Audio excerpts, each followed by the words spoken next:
जे खूप ह्यूज आणि पैलवानकी करणारे वगैरे असे असतात ना, हे खूप साधे आणि शांत असतात. दहशत has nothing to do with body, it has to do with daring. ज्या पुरुषाला रडू येत नाही तो शौर्य गाजवू शकत नाही का, हे त्या चित्रपटात आहे की.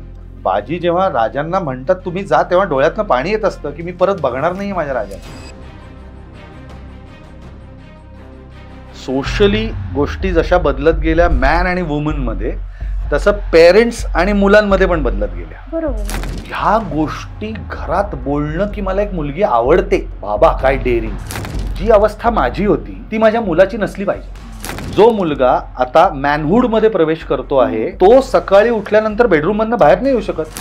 फिजिकल अपिअरन्स मध्येच बदल होणार आहे त्याच्या. आणि it is very awkward for a boy of that age.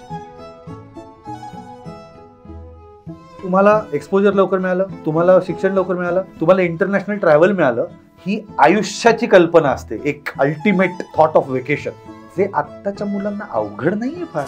मुली साधारणपणे कसा झाला हनीमून याच्याविषयी चर्चा करू शकतात, करतात. बरोबर. मुलं नाही करत.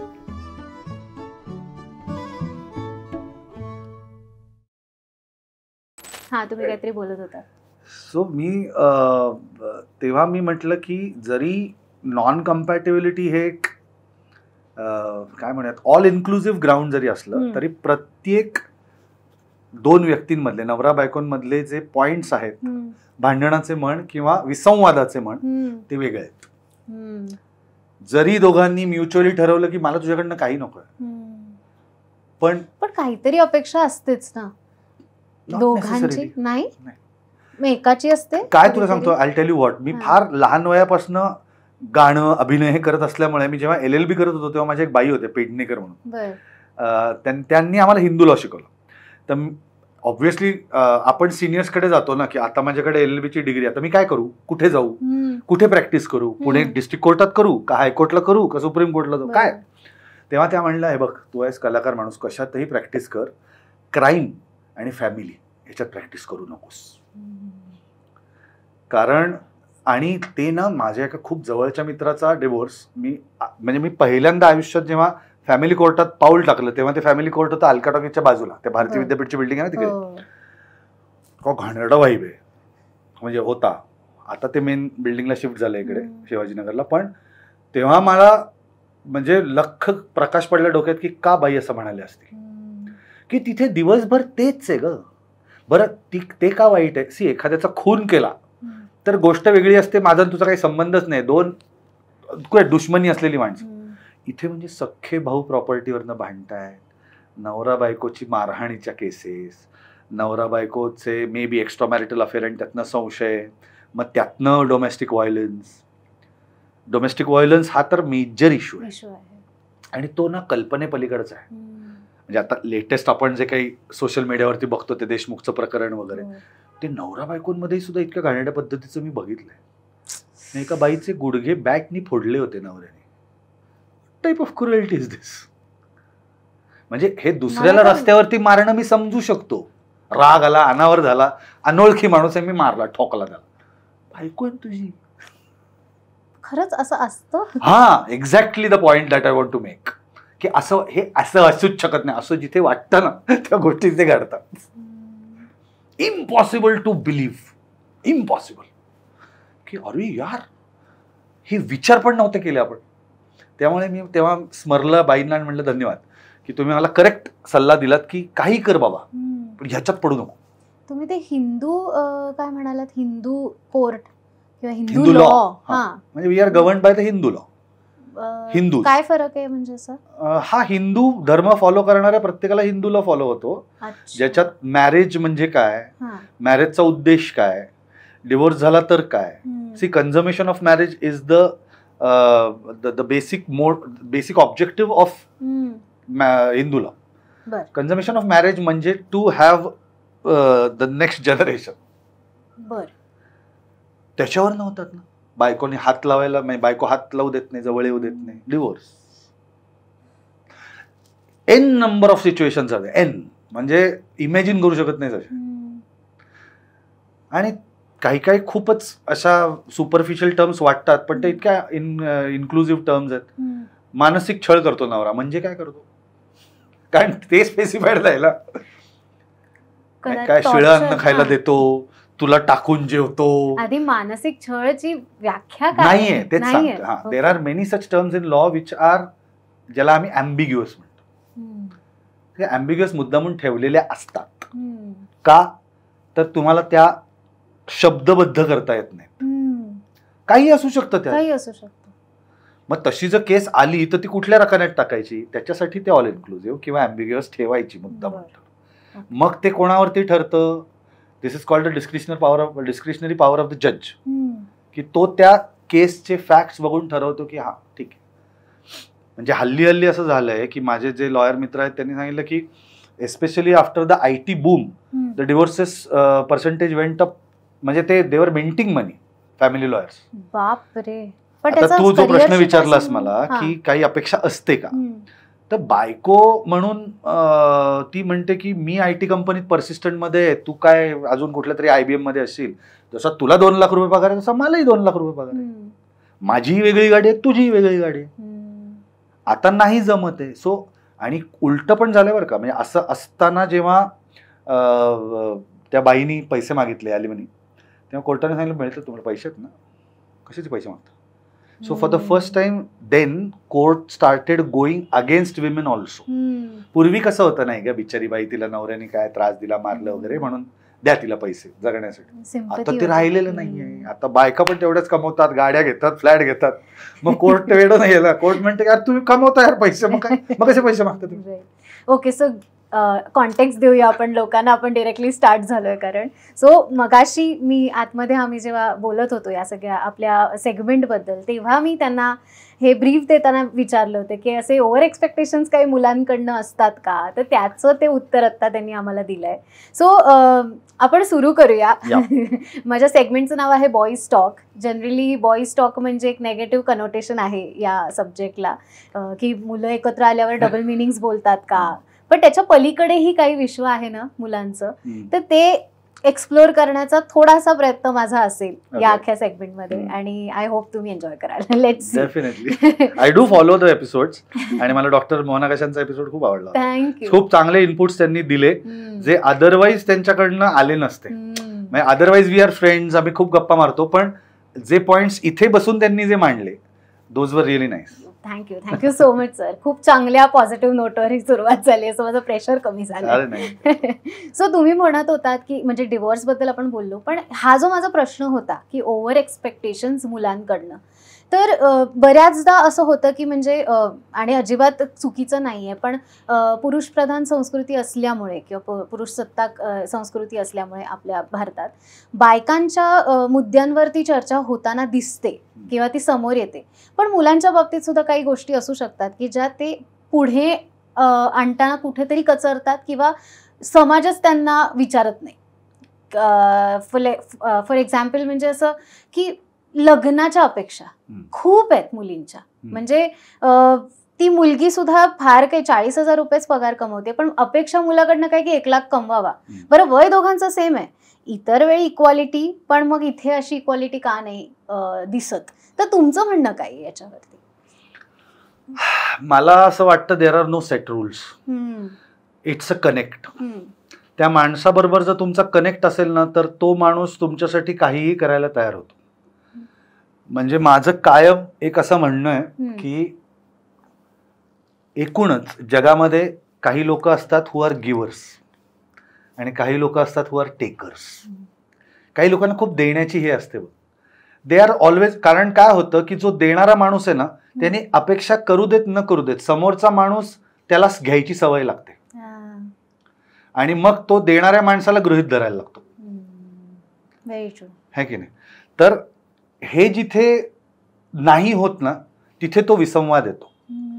ऍक्च्युली विचारशील तर हा विसंवाद पहिल्यापासून आहे की घरच्या पुरुषाच्या जबाबदाऱ्या ह्या फिक्स्ड होत्या, बरोबर, आणि बाईच्याही फिक्स्ड होत्या. खरं सांगायचं, it was actually simpler I thought.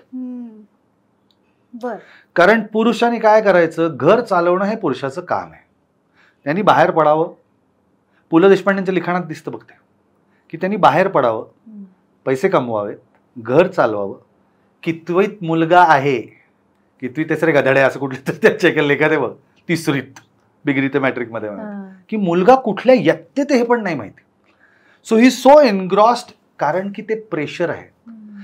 आता याचं मेन कारण काय आहे, तेव्हाचा समाज आणि जो बदलत गेला समाज आत्ता 2024 पर्यंतचा. Social changes have changed a lot in general आणि specifically between a man and a woman who happen to be husband and wife. खूप बदललं. पूर्वी होतं नाही, बाईनी मुलांना जन्म द्यायचा, त्यांचं संगोपन करायचं, घर चालवायचं, स्वयंपाक करायचा, घरातल्या वडीलधाऱ्यांची काळजी घ्यायची, हा जॉब होता, कारण बाई घरातच होती. ओके, हा झाला पूर्वीचा काळ, म्हणजे कदाचित स्वातंत्र्य मिळण्याच्या आसपासचा आपण म्हणूया. त्याच्यानंतर जेव्हा आलं ना, तेव्हा एक थोडीशी लिबर्टी ही नवऱ्यांकडनंच. बायका घराच्या बाहेर पडणार कशा? So you need to have some backing, a positive backing. Okay, तर ते बॅकिंग दिलं गेलं पुरुषाकडनं. बर, ओके, की हा ठीक आहे मला. किंवा असे पण असतात बघ की कधी कधी एखाद्या पुरुषाची अचानक नोकरी गेली, तेव्हा बाई उभी राहते, म्हणजे बाईला आता परिस्थिती अनुरूप बाहेर पडायला लागलं आणि ती कमवती झाली आणि तिने सपोर्ट केला आणि मग ते नवरा बायको दोघं मिळून जे काही करायला लागले ते लागले. तिसरी कॅटेगरी येते की हु आर करिअरिस्टिक विमेन. सी, माझं स्पष्ट मत आहे की तुम्ही सेल्फ मेड असाल ना, तर मी एका खूप मोठ्या मुद्द्याकडे येतोय, इगो येतोच. सेल्फ मेड असाल, तुम्ही पुरुष असाल तरी येतो तो, तुम्ही स्त्री असाल तरी येतो. आणि म्हणून म्हटलं की ते डिव्होर्सेसचं प्रमाण का वाढलं, कारण अरे मी पण, why should I even listen to you, I am also bloody earning the same amount of money, I also have a flat, I also have a car, तुझं काय ऐकून घेऊ मी जस्ट बिकॉज युअर हजबंड. हे व्हायला लागलं. हे चित्र कुठपासनं, I would say it is a 360 change, की जिथे अहो मी जरा आज हळदी कुंकू जाऊ का जोशींकडे, इथपासनं जे होतं ते इथे आलं ना.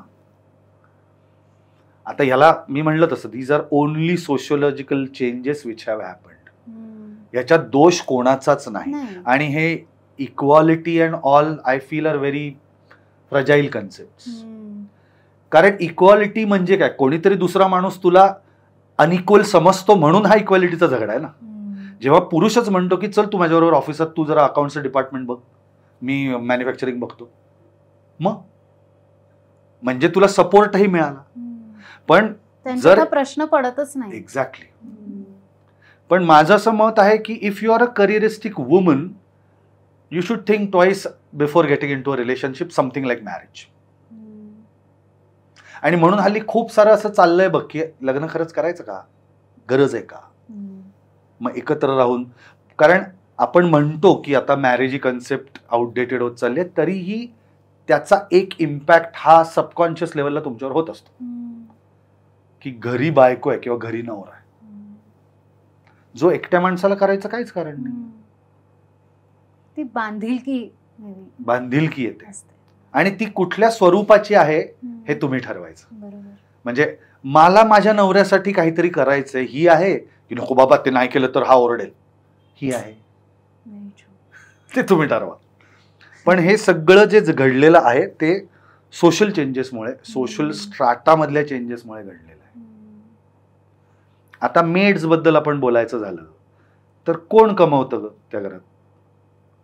मे बी प्रत्येक घरात मी असं म्हणत नाही, पण कदाचित नवरा व्यसनी असेल, सोडून गेला असेल. मोस्ट ऑफ द केसेस अशाच असतात की नाही. पण म्हणजे बाई कमवती झाली ना, मग आता इक्वेलिटी कुठे? नवरा तर काहीच कमवत नाही, मग अथॉरिटी येते. आणि ती यावी ऑफकोर्स, कारण ती बाई आहे जी घराचा पुरुष आहे. आता शी इज हँडलिंग द हाऊस ना, so she should be given credit. असं होतच. बरोबर. उलट मला असं वाटतं की श्रीमंतांच्या घरात अजूनही थोडंसं उलटं पिक्चर बघायला मिळतं, की तरी सुद्धा बिझनेसमॅन असेल तर मग त्यांच्या बायका घरातच असतात. नाही, पण ते ना, ते खूप क्लिअर असतं. म्हणजे ऍटलिस्ट माझं हे ऑब्झर्वेशन आहे की जी खूप मोठी बिझनेस हाऊसेस आहेत ना, त्यांच्याकडे ते सांगितलंच जातं की बॉस घरचे पुरुष आहेत ना, हे खूप मोठा बिझनेस बघतात बरं का, त्यामुळे it is our duty to see की हे घर व्यवस्थित आहे. आता तू जेव्हा अशा घरात लग्न करणार असशील तेव्हा तुझ्या इथे ते ऑलरेडी घुसलेलं असतं की हे बघ, मला या माझ्या 3 जावा आहेत, मे बी 4 भावंड असतील, 4ही फॅक्टरीत जात असतील, तर माझा जॉब काय आहे की माझ्या या जावांबरोबर जमवून घेऊन, माझी सासू आहे, मे बी अजून एक आजी असतील घरात, तर त्यांचं सगळं करून मला हे सगळं नीट स्थिरस्थावर करायचंय. हे Wien you approach this with a prepared mind, मग काही प्रॉब्लेम येत नाही. तुझ्या जेव्हा अपेक्षांना तडा जातो ना तेव्हा प्रॉब्लेम. आणि म्हणून मी मगाशी म्हणलं some are givers some are takers. आणि असं होतं बघ नवरा बायकोंमध्ये की बायको सारखं नवऱ्यासाठी करते आणि नवरा निग्लेक्ट करत राहतो, किंवा उलट सुद्धा असतं की नवरा करत राहतो आणि बायकोच्या अपेक्षाच संपत नाहीत. तुला काही माझं म्हणणंच कळत नाही, तू माझ्यासाठी काही करतच नाही, तुझं माझ्यावर प्रेमच नाही, काही असू शकतं ते. So it is a very very delicate balance. You can't find हे 10 गोष्टी कर म्हणजे युअर थ्रू, असं नाही होत. It can't happen in a man woman relationship. बरोबर. कितीही आयडेंटिकल, कितीही made for each other couple असलं ना, ऐसा नाही होत आहे, असं माझा. पण त्याला काही म्हणजे असे आहेत का की ओके हे कर म्हणजे तू एक चांगला जेंटलमॅन होशील, हे कर की मग तू होशील? नाही, मग माझं असं म्हणणं आहे की त्या बाबतीत जर दोघंही तितक्या क्लिअर थॉटचे असतील ना, तर ते एकमेकांना सांगतात की ऐक ना, माझी तुझ्याकडनं ही अपेक्षा आहे, काहीही असेल ती, रोज मला एक गुलाबाचं फुल आणून दे, इतकी सुद्धा असू शकते, पण ती सांगितली गेली. कम्युनिकेशन बस खूप महत्त्वाची की तुम्हाला सांग ना काय प्रॉब्लेम काय. मोस्ट ऑफ द टाइम ते प्रॉब्लेम न सांगितले गेल्यामुळे ते कंपाऊंड होतात कायद्याच्या भाषेत, एकावर एक, आणि मी एक दिवशी होतो स्फोट त्याचा. असंच होत आलेलं आहे. बोललं गेलं पाहिजे. हे मला नाही आवडलेलं बरं का आता. It's okay. ते जितक्या लवकर रिझॉल्व्ह होईल तितकं छान. आणि एक्सपेक्टेशनच्या बाबतीत जर सांगायचं झालं तर गुलाब बिलाब आणून देणं नाही जमणार मला बाई, दुसरं काय करू सांग. इतकं क्लिअर पाहिजे. ते खूप महत्वाचं आहे का गुलाब आणून देणं? If it is then let me think. मग आपण ठरवूयात की ह्या 5 गोष्टी मी नाही करू शकणार, पण ह्या 10 गोष्टी मी करेन. डू यू ऑल्सो थिंक की आत्ताच्या काळात हे थोडंसं अचीव व्हायला लागलंय? म्हणजे ही जी जेनझी पिढी आहे ना, तर म्हणजे त्या दिवशीच आमचं एक डिस्कशन होत होतं की पुरुष आणि बाई ह्यांचे रिलेशन्स खूप जास्त कॉम्प्लिकेटेड तेव्हाही होते आणि आताही आहेत. फक्त आता या जेनझी लोकांनी ना त्यांना टर्म दिलेत आणि ते ऍक्सेप्ट केलंय, आणि तुम्ही करू शकता ऍक्सेप्ट ह्याची एक खात्री दिली आहे. सो हे उलट पॉझिटिव्ह आहे की मग ते चोरून आणि छुपे छुपे जे चालू होतं ते जास्त चांगलं आहे? नाही, आय थिंक आत्ताचं जे आहे ते बरं आहे. कारण माझी मुलगी आता 21 वर्षाची आहे सई, आणि असं मी पण बरेच वेळा म्हणतो किंवा ऑब्झर्व करतो की ती जे सांगते ते मला 21व्या वर्षात कळत नव्हतं. So I learn from her. मला आवडतं तिच्याकडनं शिकायला की हे बरोबर आहे, हा क्लिअर थॉट आहे. सी, क्लॅरिटी ऑफ थॉट असणं हे माझ्यासाठी खूप महत्वाचं आहे ॲज अ पर्सन. ॲम्बिग्युअस मला तर थोडंसं ते असं वाटतं, क्लिअर कर काय ते, की बाबा मला हे हे हे हे ओके फाईन. म्हणजे त्यामुळे मी तिच्या कुठल्याही प्रश्नांची उत्तरं देतो. तुला काय अक्कल नाही, तुझं वय नाही, असं मी तिला आज तागायत कधी म्हणलेलं नाही. त्यामुळे माझं आणि तिचं रिलेशन असं आहे की मी तिला सगळं सांगतो, ती मला सगळं सांगते. शी डझंट फील की मी हे कसं सांगू बाबाला. तिने ते केलेलं नाहीये, पण मी तिला म्हटलं होतं तुला जर कधी सिगरेट ओढावीशी वाटली, जर कधी दारू प्यावीशी वाटली तर ती मला सांगायची. दुसऱ्या कोणाबरोबर तरी ते घडलंय आणि मग येऊन सांगितलं, काही गरजच नाही. पार्टी करायची आहे का मुलींना? फक्त एक जागा देतो, तिथे दारू देतो, तिथे सिगरेट देतो, तिथं करायचं काय ते. मला कुठनं तरी फोन येऊन नाही चालणार. मग तो कॉन्फिडन्स तिला माझ्याबद्दल आहे. जेव्हा मी तिला हे सांगितलं, हा प्रकार घडला नाही तिच्या बाबतीत, पण तिला तो कॉन्फिडन्स इतका मोठा बूस्टर होता की अरे मी काही करू शकते आणि मी काही सांगू शकते. एक तर ते ए बाबा आणि आहो बाबातलं आहे थोडंसं, ते आता आपल्या काही घरांमध्ये आहो बाबा आहे. मी माझ्या वडिलांना आहो बाबा म्हणतो, ती मला ए बाबा म्हणते, पण ते खूप लहानपणापासून. So that relation has developed like that, की सांगते काहीही प्रश्न विचारते मला. एकदा लहानपणी तिने मला विचारलं होतं, बाबा मी एखाद्या मुसलमान मुलाशी लग्न केलं तर काय वाटेल तुला? लहानपणी म्हणजे वेन शी वॉज ॲडोल्संट टाईप, एक 14-15.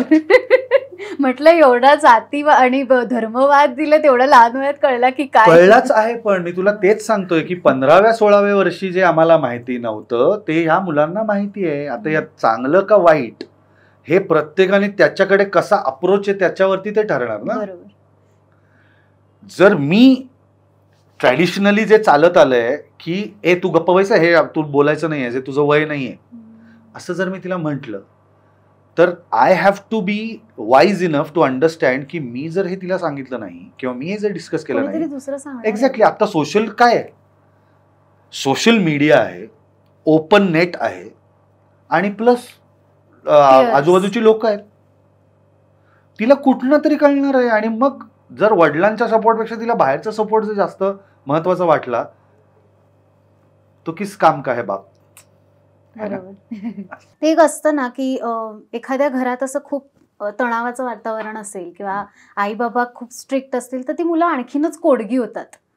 हे एक मी ऑब्झर्व केलंय माझ्या आजूबाजूच्या माझ्या मित्रमैत्रिणींमध्ये, की एखादे म्हणजे माझेच पेरेंट्स, की माझे पेरेंट्स खूप ओपन आहेत, त्यामुळे मला उगीच प्रेशर वाटत नाही कुठची गोष्ट करताना किंवा त्यांना काही विचारताना. बट माझी एक मैत्रीण अशी असते की मी बाहेर जाऊन शिव्या देणार भरपूर, घरात नाही देऊ शकत ना, किंवा शिव्याच असं नाही पण कुठलीही गोष्ट की मी बाहेर जाऊन करते, बाहेर जाऊन करू शकते, हे एक त्यांना येतं. आणि हे मला वाटतं मग तिथे जरा प्रॉब्लेम आहे असं आपण म्हणू शकतो. मला असं वाटतं की या गोष्टी ना खूप ऑब्जेक्टिव्ह लेवलला त्या पेरेंट्स कडनं बोलल्या गेल्या पाहिजे. म्हणजे ते काही असेल ग, ते अमुक प्रकारचे कपडे घालणं असेल, ते कोणाबरोबर हँगआउट करणं असेल, ते म्हणजे let's go to the limit की नार्कोटिक्स ड्रग्ज घेण्यापर्यंत असेल. पण ते ऑब्जेक्टिव्हली, मी जसं मगाशी म्हटलं ना की जेव्हा तिने मला हा प्रश्न विचारला तेव्हा मी तिचं उत्तर दिलं होतं. म्हणजे मी अजिबात ट्रॅडिशनली ज्या दिवशी हे करशील त्या दिवशी मुलगी म्हणून तुम्हाला मेलीस आणि मी बाप म्हणून मेलो असं मी तिला अजिबात म्हणलं नाही. मी तिला उत्तर दिलं याचं. ओके बर, हे जर केलंस तर काय होणार हे तुला माहिती आहे का?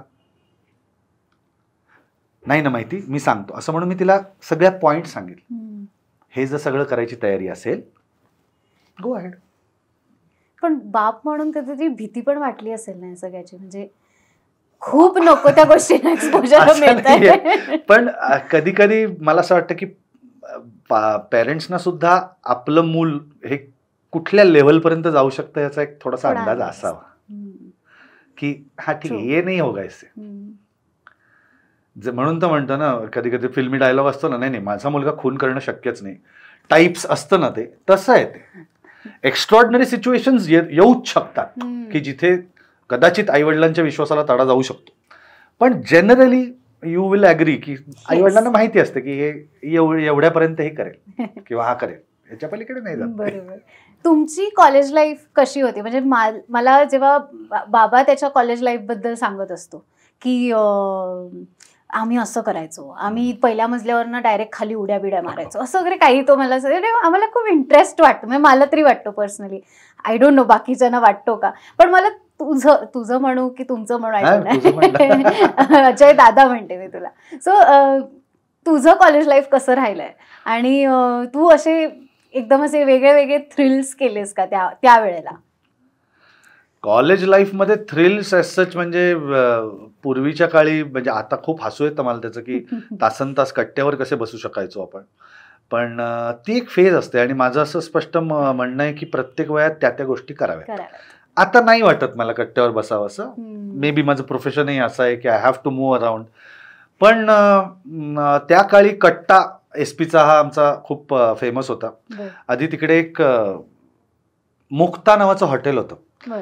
ते आता बहुतेक जणांना माहिती नाही पण माझ्या पिढीतल्या लोकांना माहिती, कारण तिथे एक 2-3 गँग्स असायच्या. मुक्ता इज बादशाहीचं कॉर्नर आहे ना तिथेच, म्हणजे आता तिथे जे कपड्यांचं दुकान आहे तिथे एक मुक्ता नावाचं हॉटेल होतं. अत्यंत साधं हॉटेल, म्हणजे चहा पुण्याच्या भाषेत चहाबिडी करण्याचं हॉटेल. तर तिथे ते कशा का कट्टा जमायचा आणि नंतर we shifted to that SP चा कट्टा because that Mukta was shut down. आणि तिथे थ्रिल म्हणजे दिवसभर जर कॉलेज नसेल किंवा सकाळचं कॉलेज झालं की काय करायचं.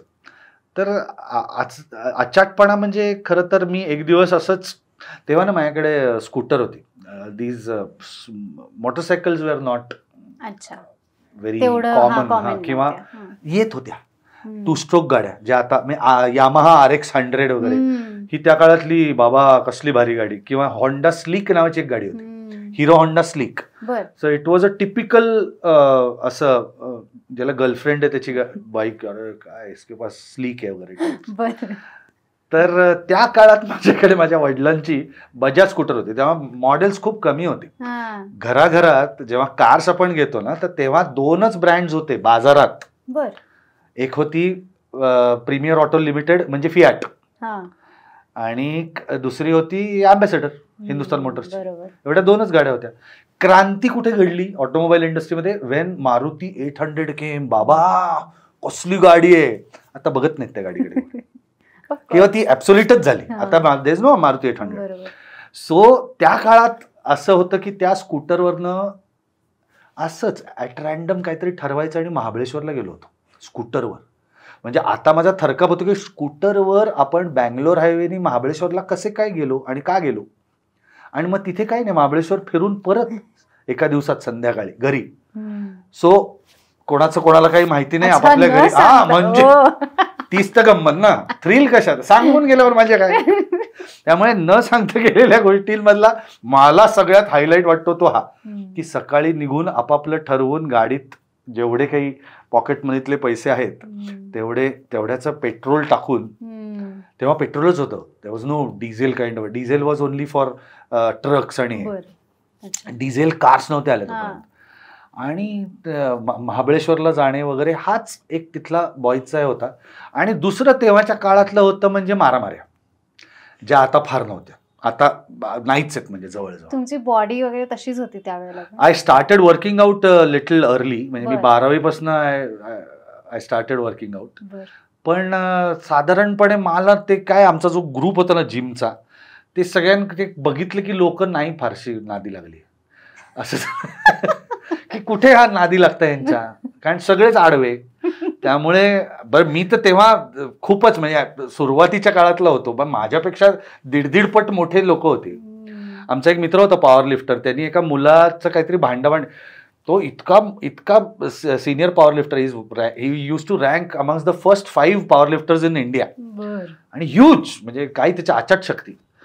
तर त्याला मी असं आम्ही एकदा वर्कआउट करायचं म्हणलं, निलेश तू मारू नको कोणाला कधी बाबा. तो म्हणला हात जोडलेत, म्हणला मी एकदाच मारामारी केली, झालं होतं त्याचं करून, एका मराठी मारामारी झाली आणि त्यांनी काहीतरी ढकललं आणि तो परत अंगावर आल्यावरती त्यांनी त्याला खांदा मारला तोंडावरती. तो म्हणला 32 टाके होते. तो म्हणलं तेव्हापासून मी कोणाला हात, त्यांनी शिव्या दिल्या, माझं चुकलं, तू जा, तू खरा, असं म्हणतो. बापरे. पण ही दीज वेर द 2 थिंग्स, की ग्रुपमध्ये होणारा माऱ्या आणि दुसरं हे असे काहीतरी ट्रिपचे plan which were totally unplanned आणि न सांगितले. सो ही त्या काळची थ्रिल होती खरं सांगायचं तर. But that was fun. पण हे अग्रेशन म्हणजे ही जी मर्दांगी आहे ती अशी लादली गेलेली आहे की ती आपोआप आलेली आहे? म्हणजे कधीतरी असं वाटत असेल ना की यार रडावं, शांत बसावं, उगीच रिॲक्ट नको करायला आत्ता, हे असं जेव्हा वाटतं तेव्हा मग तुमचं नाही मी पुरुष आहे हे कुठेतरी क्लिक होत राहतं का सतत? नाही, त्याला 2-3 गोष्टी आहेत आणि त्याला एज हा पण मोठा फॅक्टर आहे. म्हणजे मला असं मी बघितलंय लहानपणापासून की जे खूप ह्यूज आणि पैलवानकी करणारे वगैरे असे असतात ना, हे खूप साधे आणि शांत असतात. हंबल नाही, शांतच असतात. कारण त्यांना माहिती असतं की ते जर चिडले तर काय होऊ शकतं. ही मला वाटतं ही मर्दानगी आहे. कळलं? वाव. ओके. तू बघ ना, जेवढे कोणी गुंड आहेत, बॉडी बिल्डर कुठला तरी गुंड आहे का? एक सणसणीत तब्येत आहे आणि हा गल्लीतला भाई आहे. सगळे असेच असतात बघ. बिकॉज दहशत has nothing to do with body. Very interesting. It has to do with daring. मी ह्याला चाकू मारीन, आता त्या काळची हत्यारं तीच होती ना. बरोबर.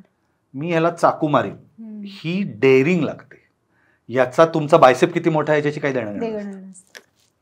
पण साधारणपणे हँड टू हँड फाईटमध्ये जो खूप ह्यूज आहे, जो उत्तम मसल कमावलेला आहे, किंवा जो रितसर पैलवानकी करतो, who is a wrestler may be, he knows की जर मी याला मारलं तर याचं काय होईल, त्याला माहिती नसतं.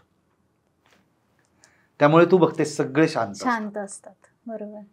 त्यांचं इथनं कधी हलत नाही.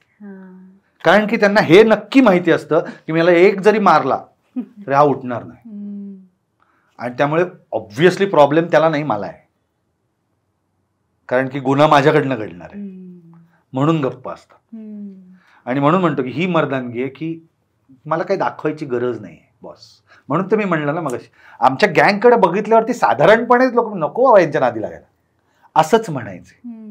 त्यामुळे हे त्या काळातलं जी काही मर्दानगी होती ती हीच होती की जे काही मारामाऱ्या व्हायच्या त्या अशाच. आम्हाला बहुतेक सोडवण्यासाठीच नाही. सोडवण्यासाठी म्हणजे झालीये मारामारी, जरा मांडवलीला चला म्हणून. जरा प्लीज जरा मांडवली. आणि जर का नाही ऐकलं तर ऐकायचेच ना. आम्ही पण पडलोय मध्ये. नाही ओके ठीक आहे, चल सोडून दे. नाईस. धाक असा असावा. हा, प्रेमाचा धाक. प्रेमाचा धाक. जेव्हा मुलींच्या आयुष्यात वयात येणं ही एक फेज असते माहितीये. सो खूप गोष्टी म्हणजे मेंटली बदलत असतात, पण म्हणजे इमोशनली आणि फिजिकली दोन्ही गोष्टी होत असतात. जसं की हार्मोनल चेंजेस होतात, पिरियड्स येतात. मुलांच्या बाबतीत फिजिकली नेमकं काय बदलतं एक आवाज सोडून मला माहिती नाहीये. आणि इमोशनल अनेक गोष्टी बदलत असतील, पण त्याच्यावर कधी चर्चा केलेली फार दिसली नाहीये मला. शाळेत एकदा सरांनी याचं बायफर्केशन फार सुंदर दिलं होतं की मुलांच्या बाबतीत होतं हे, एस्पेशली कोएड्स म्हणजे स्कूल्स, मुलं मुलींची स्कूल जे असते ते. तर तिथे एक अशी फेज असते मुलांमध्ये की मुलंही असतात वर्गात, मुलंही असतात वर्गात, पण एक फेज असते की तिच्याशी मुलींची काय बोलतो जाऊ, आवडते का, असं एक टर उडवण्याचा एक फेज असते. Okay, so that is around 5वी-6वी. हा. त्यानंतर एक 7वी-8वी अशी फेज असते की त्या मुलांनाच कळत नाही की नक्की काय होतंय. आणि 9वी-10वी अशी फेज असते की हा मुली.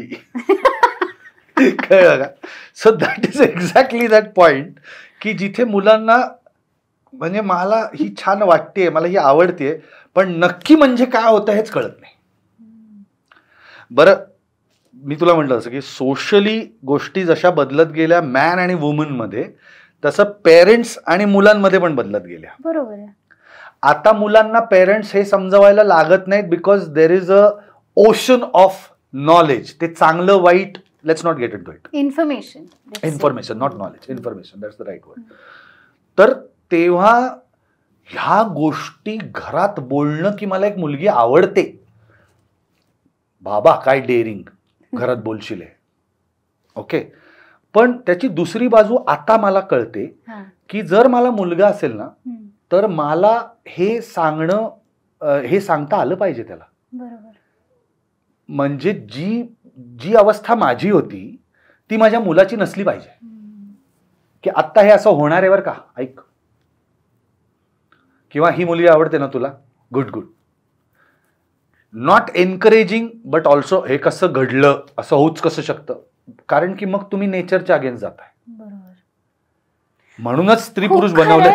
आय मीन तुम्ही एक कितीतरी काळ तुम्ही फक्त मुला मुलींना हे सांगत आलाय की हे चुकीचं आहे, जबकि नाही है वैसा.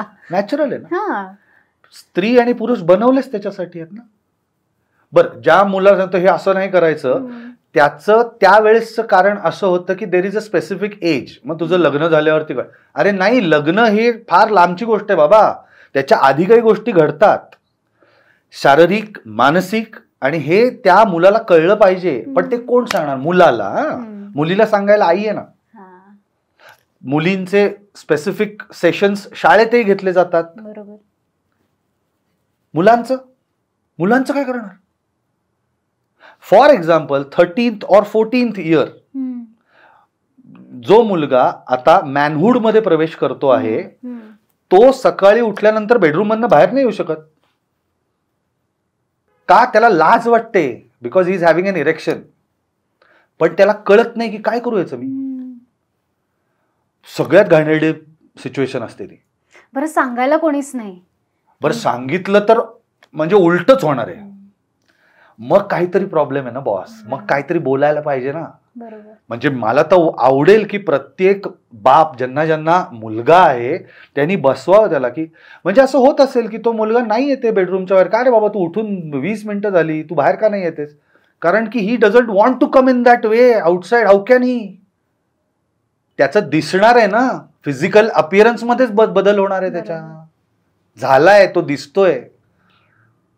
आणि it is very awkward for a boy of that age.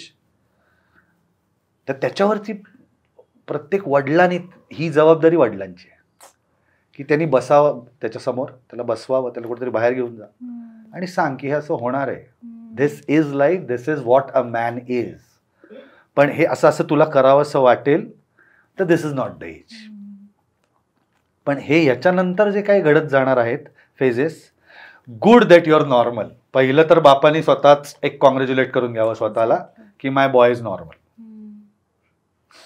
त्याच्यानंतर त्यांनी त्याला समजावावं की आता तुझ्या आयुष्यात या या गोष्टी घडणार आहेत. आणि मग तू जेव्हा त्या पदाला पोचशील तेव्हा तू ठरवायचं, do you want a woman in your life or do you want to do a career first?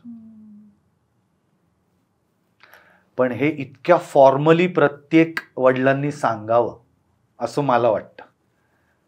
मला मुलगीच आहे त्यामुळे प्रश्न नाहीये, पण मुलाला सांगितलं गेलं पाहिजे असं मला वाटतं. कारण हा मोठा प्रॉब्लेम आहे. आणि आता काय होतं की पुन्हा तेच आहे ना, मगाशी जे बोललो ते कम्युनिकेशन नसेल ना तर मजा नाही ना, कशाचीच मजा नाही, क्लॅरिटीच नाही.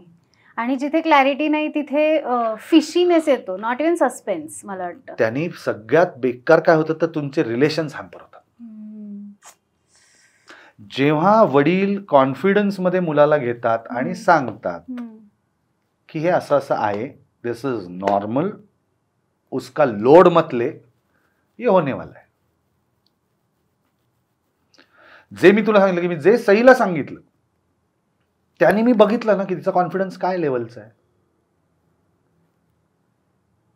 तिचा विश्वास काय लेवलचा आहे की मी ह्याला काहीही सांगू शकते. तो कॉन्फिडन्स मुलाला वडिलांबद्दल वाटतो का?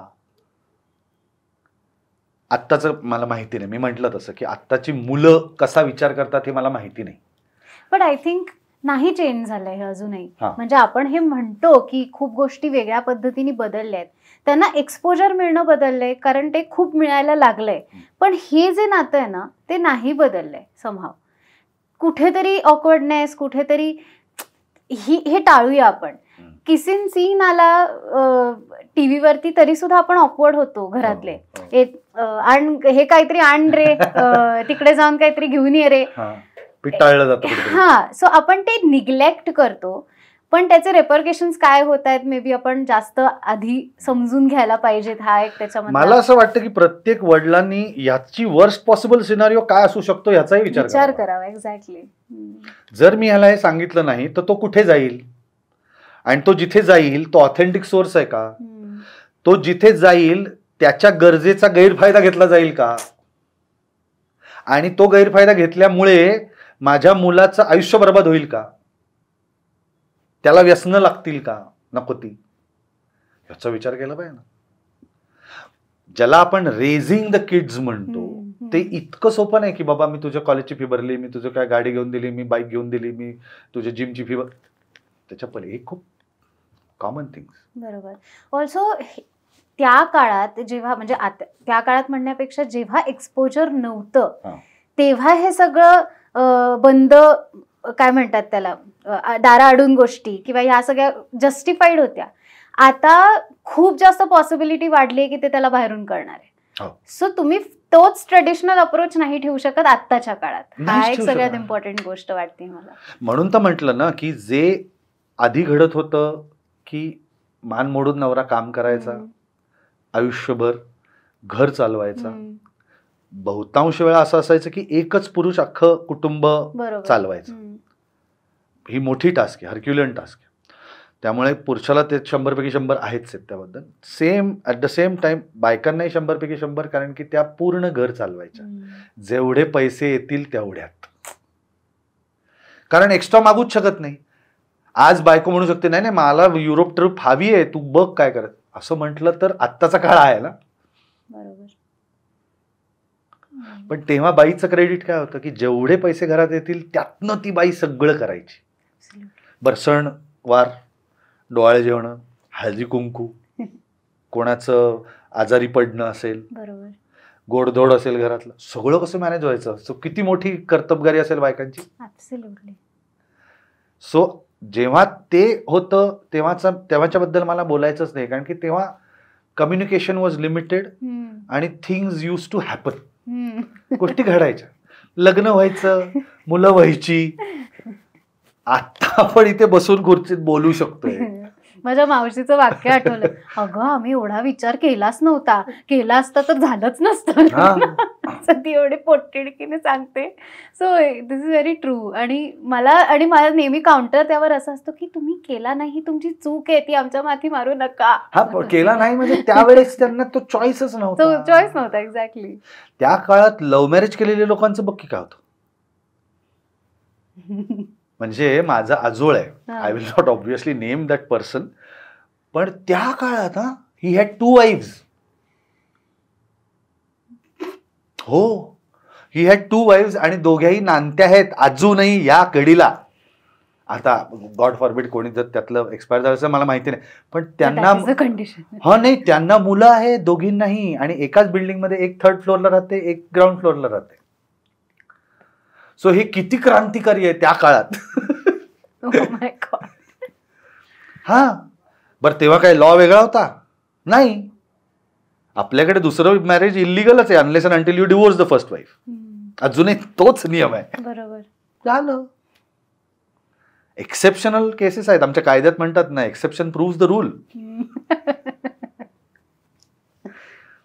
तर अशा स्वरूपाचं मला असं वाटतं की आत्ताच्या या मुलांना किंवा मुलींना कॉन्फिडन्स मध्ये घेणं फार. मी सईला सांगतो, म्हणलं सई हे जेनझी लँग्वेज मध्ये मला नाही कळत, तू समजावून सांग ना मला, at least I can enjoy, I can't respond. पण मला निदान ते समजून सांगितलं, अच्छा असं आहे का, गंमत, मला गंमत तर घेऊ देत त्याची. तुमच्या बरोबर मी त्या भाषेत संवाद नाही साधू शकणार. म्हणजे दे चॅट इन सम, काय ते फोटो चॅट वगैरे असं काहीतरी ते करतात. स्नॅपचॅट. हा, पण पण म्हणलं मला गंमत कळू देत की अच्छा ओके, त्या एक्सप्रेशन्स वरनं यू कम्युनिकेट का. बरं, इट्स नाईस. काय काय शिकवलंय मुलींनी आतापर्यंत? एक तर हेच आहे की म्हणजे मी तिला काही मेसेज केला की ती मला असं काहीतरी एक तो फोटो पाठवते. हा, मग तो मांजराचाही असू शकतो, वेगळे तोंड केलेला किंवा, पण मला हल्ली ते कळायला लागलं की मी तो फोटो बघून हसतो की मला कळतं की तिचं एक्सप्रेशन काय त्या वाक्यावर. ते एक शिकवलेलं आहे. आणि काही काही शब्द शिकवते ती मला भेटली की हे असं बघ असं म्हणून. मी म्हणलं नाही यार, हे आमच्या मेंदूच्या पलीकडचं आहे, नाही जमत आहे. पण इट्स गुड म्हणलं. मला ह्याचं कौतुक आहे की तुम्ही तुमच्यामध्ये संवाद साधायला एक भाषा तयार केलेली आहे, आणि संवाद होणं महत्वाचं आहे. ते कुठल्या माध्यमातनं होत आहे दॅट इज नॉट इम्पॉर्टंट. बरोबर, चांगली गोष्ट आहे. खूप छान हँडल करताय तुम्ही, मला असं वाटतं. कारण त्याच्या काय आहे ना, जर हँडल नाही न केलं तर ह्याच्यातनं निष्पन्न काहीच होत नाही. जर मी तिला सांगितलं अमुक एका पद्धतीने वाग, तिला काय, कोणालाही त्या जनरेशनच्या मुलांना मुलींना, तर ते तसं वागू शकणार नाहीत, कारण आजूबाजूचे वागत नाहीत. बरोबर. मग हे वेडे ठरतात जे वागतायत ते. त्यामुळे फक्त ताण तणाव विसंवाद एवढंच होऊ शकतं.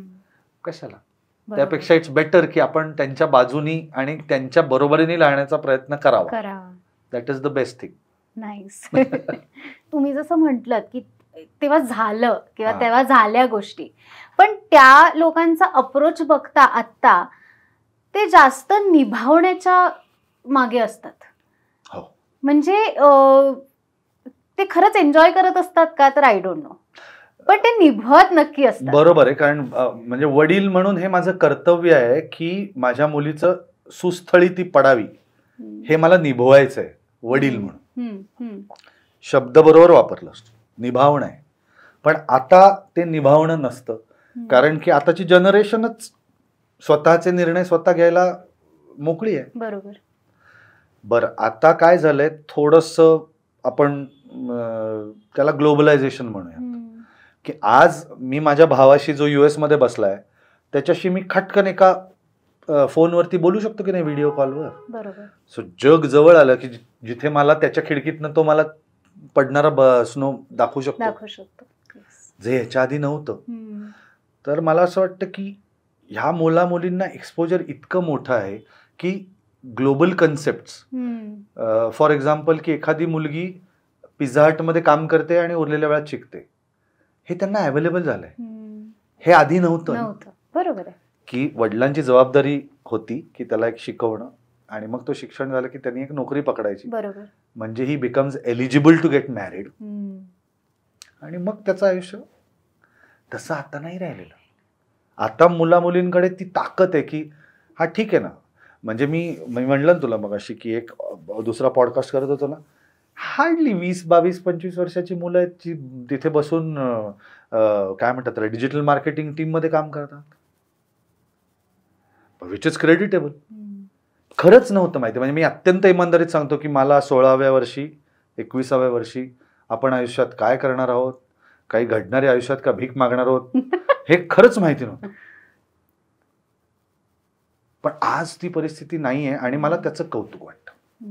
म्हणजे ही पॉझिटिव्ह गोष्ट आहे. ही सगळी मुलं फक्त मला चॅनलाइज करावं असं मला फार वाटतं. चॅनलाइज इन द सेन्स खूप काही आहे आत्ताच्या मुला मुलींकडे, म्हणजे जे आमच्याकडे नव्हतं. जो इंटलेक्ट आमचा नव्हता त्या काळी, तो तुम्हाला आत्ता आहे. त्यामुळे त्याची आधी वाईट साईड सांगतो की तुम्ही आयुष्य पटकन जगून संपवाल अशी भीती वाटते मला. वय लहान झालं त्यामुळे साधारणपणे 10वीतच एक गर्लफ्रेंड, मे बी एक जास्त पण असेल, मला माहिती नाही. माझ्या एका मैत्रिणीने सांगितलं की अरे तिची आता दुसरं ब्रेकअप झालं वगैरे. म्हणलं 10वीत आहे ना ती, तुला कळेल मुलगी मोठी झाली, असं तीच मला सांगे. म्हणलं बरं ठीक आहे, चला, this is a change which I need to accept. Okay.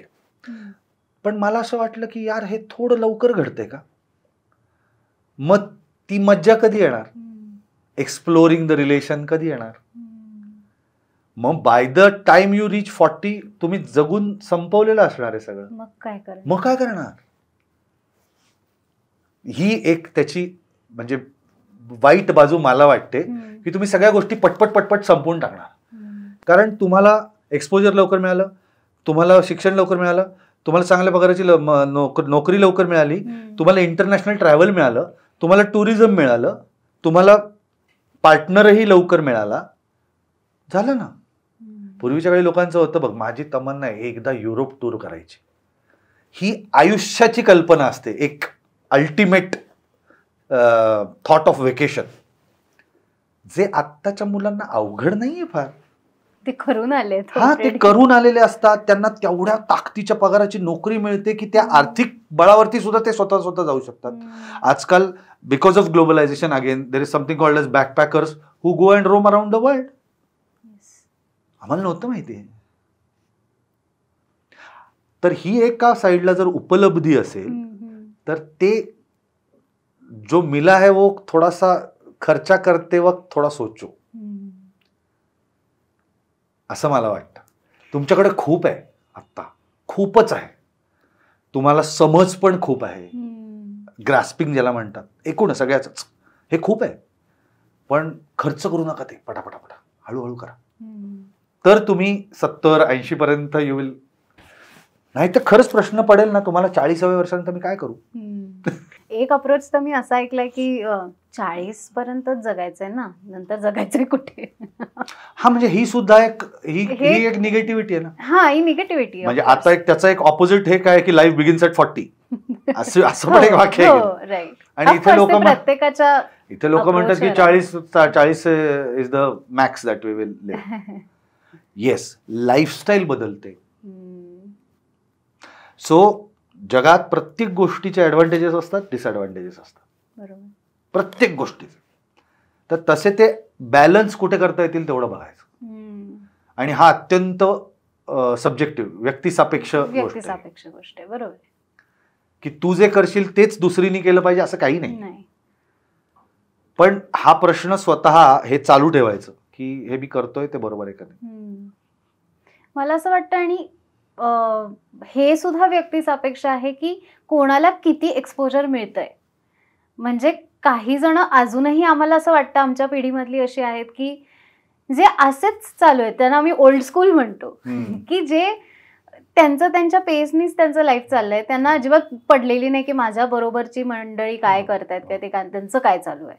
So हाही एक अप्रोच आहे की ते आहेत त्यांचे जगणारे, आणि ते खूप विचारी पण आहेत. त्यांना सगळं आयुष्यात त्या मोमेंटला हवंय, जेव्हा ते येणं गरजेचं आहे.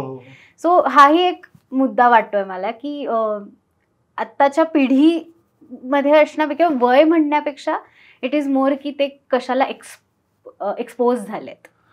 हो, एक्सपोज झालेत. पण काय ना, ते एक्सपोजर तुम्हाला every day you have a new exposure आत्ताच्या काळात, जे आम्हाला तेवढं नाहीये ना आता. म्हणजे आम्ही शिकतो, ज्याला शिकायचंय तो करूच शकतो ते. पण आता तुम्हाला रेडीली, ऐक ना, मला आज ना एडिटिंग शिकायचंय म्हटल्यावर तुला उपलब्ध आहे ना. आज काय मला एअर होस्टेस व्हायचंय तर त्याचे स्कूल्स अवेलेबल आहे. बरोबर. पूर्वी म्हणजे मी साधी गोष्ट म्हणतोय की करिअर कुठलं निवडायचं ह्याचे सुद्धा ऑप्शन्स किती विस्तारले. पूर्वी काय होतं, इंजिनिअरिंग, CA, डॉक्टर. इंजिनियर झाला तर कुठेतरी तो आयदर मेकॅनिकल होतो नाही तर सिव्हिल होतो. बरोबर. आज किती ऑप्शन्स. म्हणजे माझ्या एका वकील मित्राच्या मुलाने जेव्हा त्याला सांगितलं की मला युट्यूबर व्हायचंय, बरं तो मुलगा किती काळाच्या पुढे असेल लक्षात ठेव, त्यांनी लहान वयात त्याला सांगितलं बाबा मला युट्यूबर व्हायचंय, तेव्हा ही आत्ताचं जे काही चाललंय ना आपलं हे अस्तित्वात नव्हतं. मी म्हणलं अरे हा काय रे. म्हणलं परवा आम्ही जेव्हा भेटलो तेव्हा मी त्याला म्हणालो की म्हणलं तुझा पोरगा किती काळाच्या पुढे माहितीये का, तो तेव्हा म्हणाला होता तुला युट्यूबर, आता लोक करतात ते. दिस इज रफली 10 years back, more than 10 years back. की जेव्हा हे सोशल मीडिया ज्या सुरू होत होतं, मी म्हणलं यार हे खूपच, म्हणलं तुझा पोरगा काळाच्या पुढे आहे. सो सांगायचा मुद्दा असाच की आत्ताची जी उपलब्धी आहे, आत्ताचे जे एक्सपोजर्स आहेत ते इतके मोठे आहेत that you need to streamline आणि फोकस. मगाशी माझा एक पॉइंट सांगायचा राहून गेला की आत्ताचे डिस्ट्रॅक्शन्स पण खूप आहेत. त्यामुळे एका लाईनीवर राहणं, डिस्ट्रॅक्शन्स इन एव्हरी वे. म्हणजे आज मला हा मुलगा आवडतोय किंवा ही मुलगी आवडते, आणि नाही मला असं वाटत होतं पण मला हीच आता हिच्यापेक्षाही जास्त आवडते. हे जे आहे ना इथे निभावणं, तू म्हणलीस ना, ते महत्वाचं ठरतं की नाही आय एम कमिटेड टू, की मला हे I want to work this out. हे होत नाहीये because people give up easily in some cases. So ते आणि दुसरी गोष्ट त्यातली महत्वाची, ही जी नवीन मुलं मुली आहेत ना, I feel they are in a hurry to achieve. कारण जग फास्ट झालंय आणि तू म्हणलीस तसं काही लोक आहेत जे त्यांच्या स्पीडने चालले, पण काही लोक आहेत जे प्रेशर घेतात, अरे हा शेजारचा यांनी ही गाडी घेतली, आता कशाला प्रेशर घ्यायचं आहे, काहीच गरज नाही प्रेशर घ्यायची. हे त्यांना कोणीतरी समजवलं पाहिजे. टेक इट इझी, बहुत टाइम आहे, बहुत टाइम आहे. ऑलरेडी तुम्ही अलीकडे सुरुवात केली लवकर, त्यामुळे खूप वेळ आहे, आरामात कर.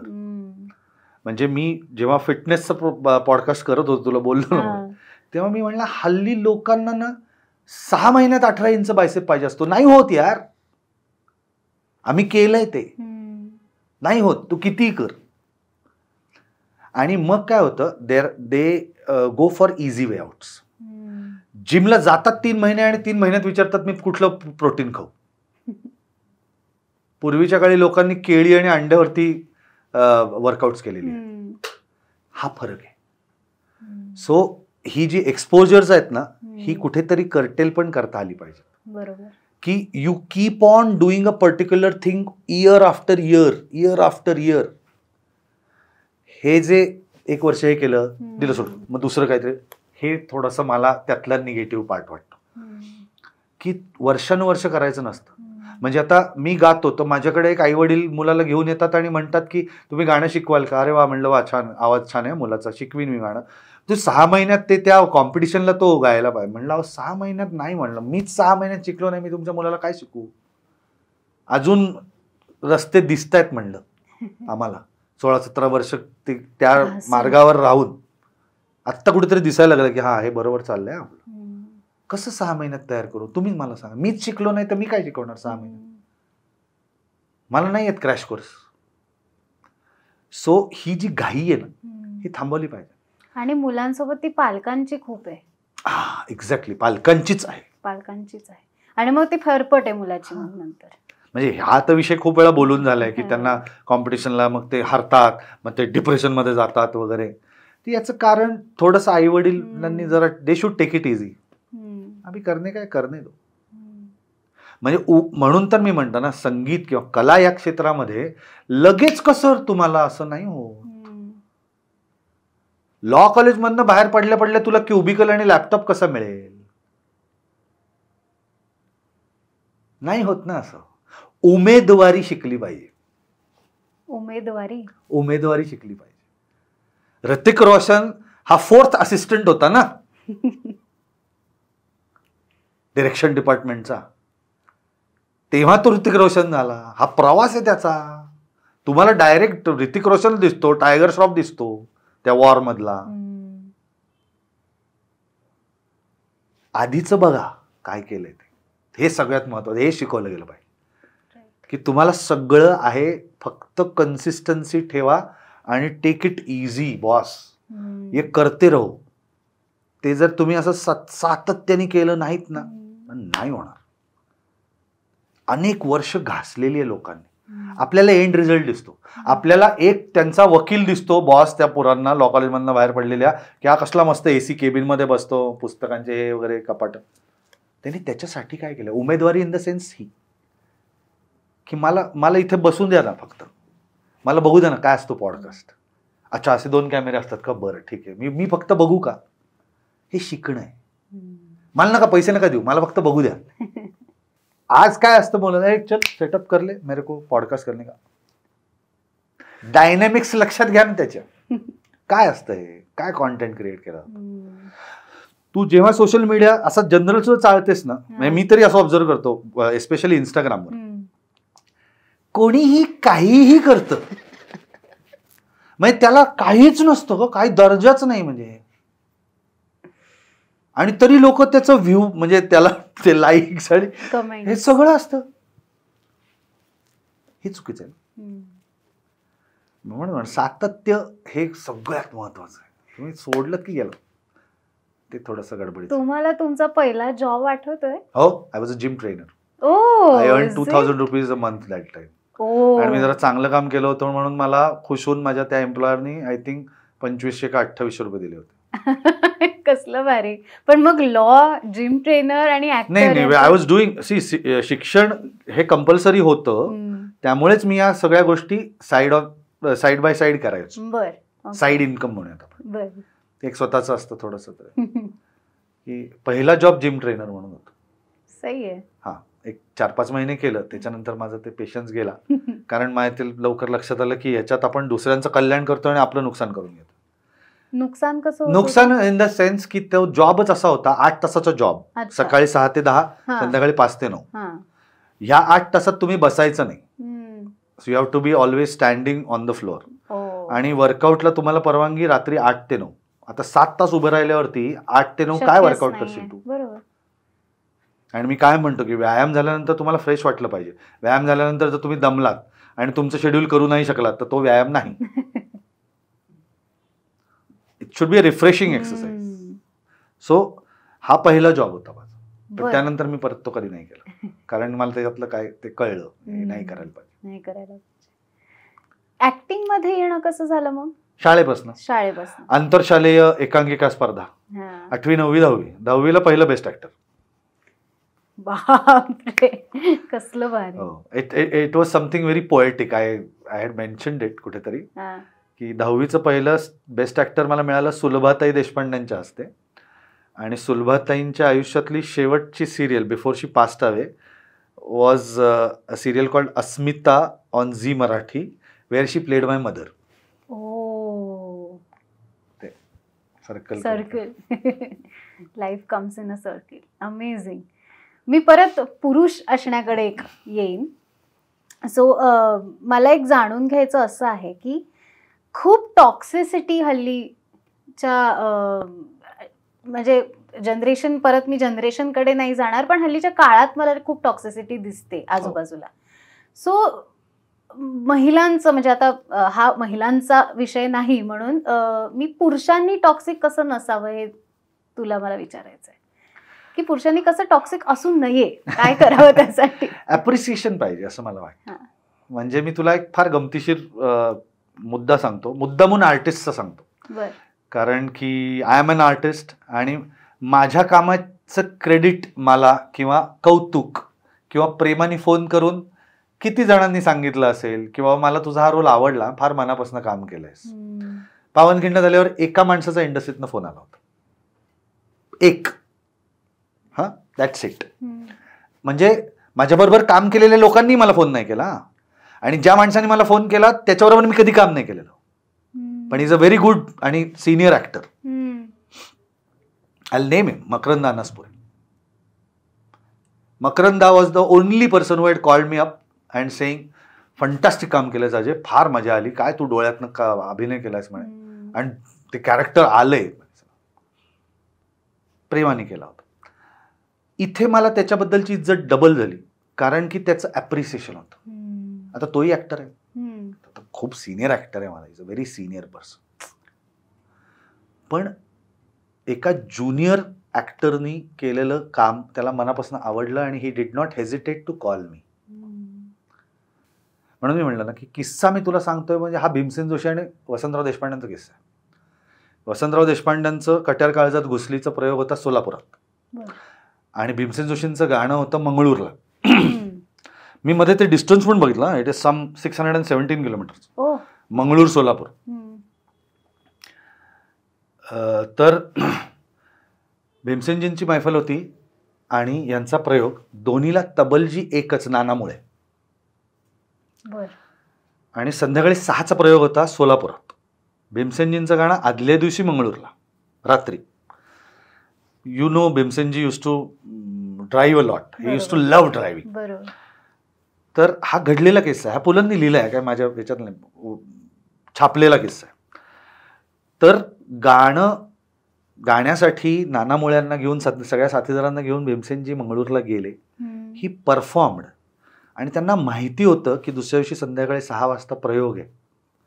पण मित्र आणि कलाकार म्हणून प्रेम, एखादा काय म्हणाला असता घेईल की दुसरा तबलजी, पण नाही, त्याचं वशाभोचं गाणं पडलं तर नाही चालणार.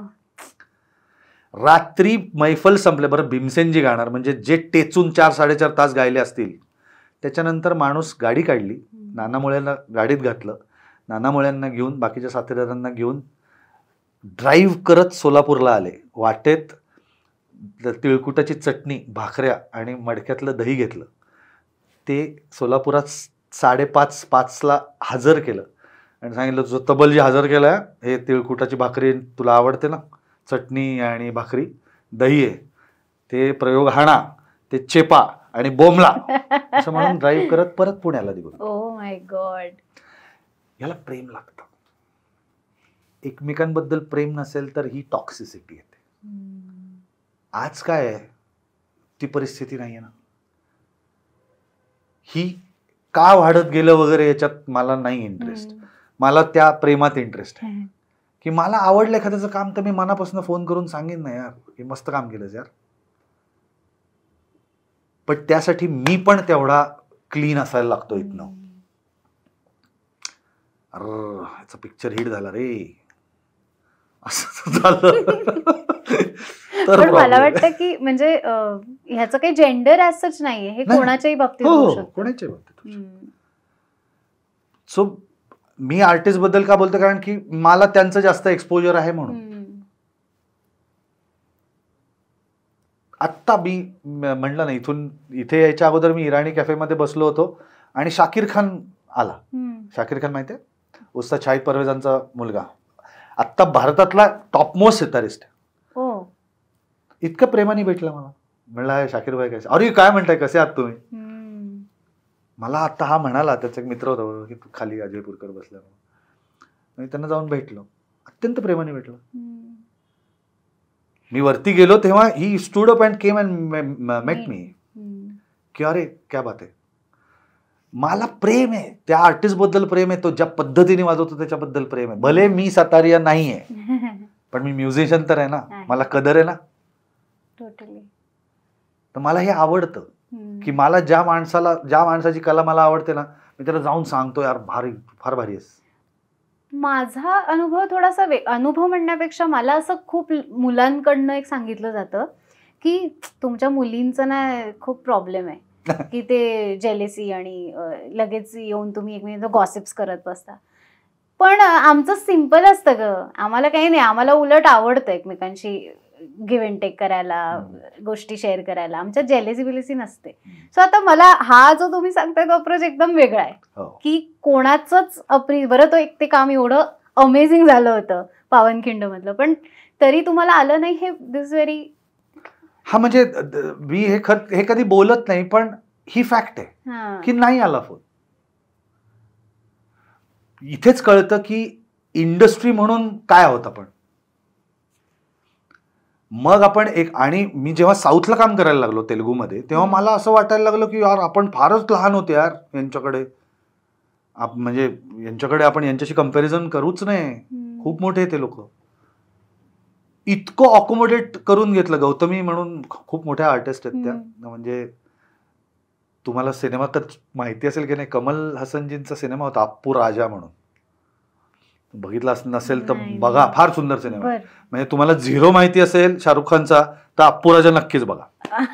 हा म्हणजे सेम, फार सुंदर कन्सेप्ट आहे, फार सुंदर. एक बुटका आहे आणि एक बुटका असतो तो जोकर असतो सर्कशीत, आणि एक नॉर्मल उंचीचा कमल असं. त्याची हिरोईन, त्या माझ्या तेलुगू फिल्म मधला जो हिरो राम पोतनेने, त्याच्या आईचा रोल.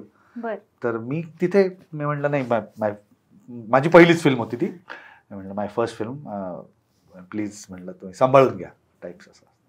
कारण मी तेलुगू बोलायचो तर ते चुका होतात ना, अमराठी माणसांनी मराठी बोलल्यावर आपण कसं हसतो, तसं ते हसणार ना मला तेलुगू बोलताना.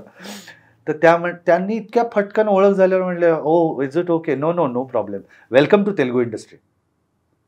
I felt so nice. एका वाक्यात कनेक्ट साधलं, संपला ना विषय. इथे म्हणजे हा कोणाला शाणा, फार मोठा ऍक्टर दिसतो, कशासाठी. अकोमोडेट करून घ्या ना.